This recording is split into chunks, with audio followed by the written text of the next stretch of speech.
الحمدللہ وکفا والصلاۃ والسلام علی سیدنا المصطفیٰ اما بعد۔ محترم سامعین کرام،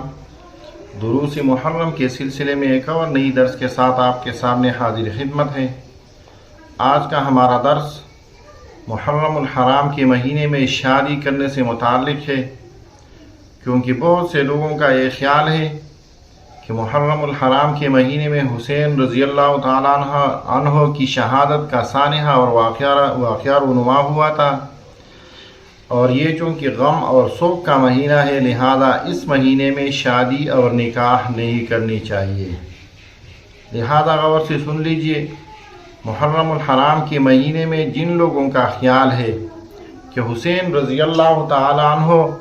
کی شہادت کا واقعہ رونما ہوا تھا، جس کی وجہ سے شادی اور نکاح اس مہینے میں نہیں کرنی چاہیے، تو یاد رکھیے اہل بیت اور رسول اللہ صلی اللہ علیہ وسلم کے کسی صحابی سے نہ عملاً نہ قولاً یہ ثابت ہے جنہوں نے یہ حکم دیا ہو کہ محرم الحرام میں شادی نہیں کرنی چاہیے، نہ اس میں نکاح کرنی چاہیے، نہ ایسا کوئی واقعہ ہمیں ملتا ہے جس میں یہ ثبوت ہو کہ محرم الحرام نحوست، غم اور سوگ کا مہینہ ہے، لہذا اس مہینے میں شادی نہ کرے۔ لہذا یہ بات یاد رکھیے کہ اللہ جل شانہ کے مہینوں میں کوئی بھی مہینہ نحوست اور غم اور سوگ والا نہیں ہے۔ قرآن کریم میں 4-5 مقامات پر محرم عزت والے مہینوں کا ذکر کیا گیا ہے۔ ان عدت الشہور عند اللہ 12 شہرا فی کتاب اللہ یوم خلق فی کتاب اللہ۔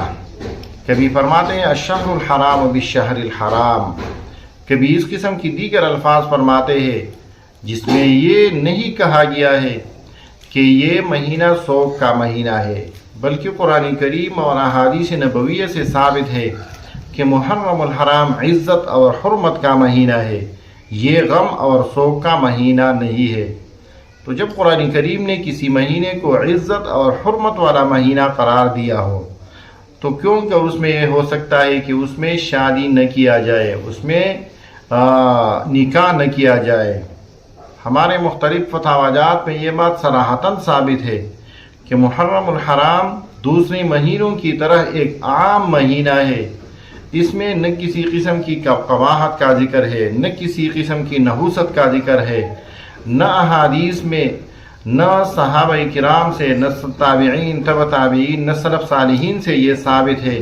کہ یہ نحوست والا مہینہ ہے، اس میں نکاح نہ کرو، اس میں شادی نہ کرو۔ لہذا ایسے بیہودہ باتوں سے اور بیہودہ کاموں سے اپنے آپ کو بچا لیجیے۔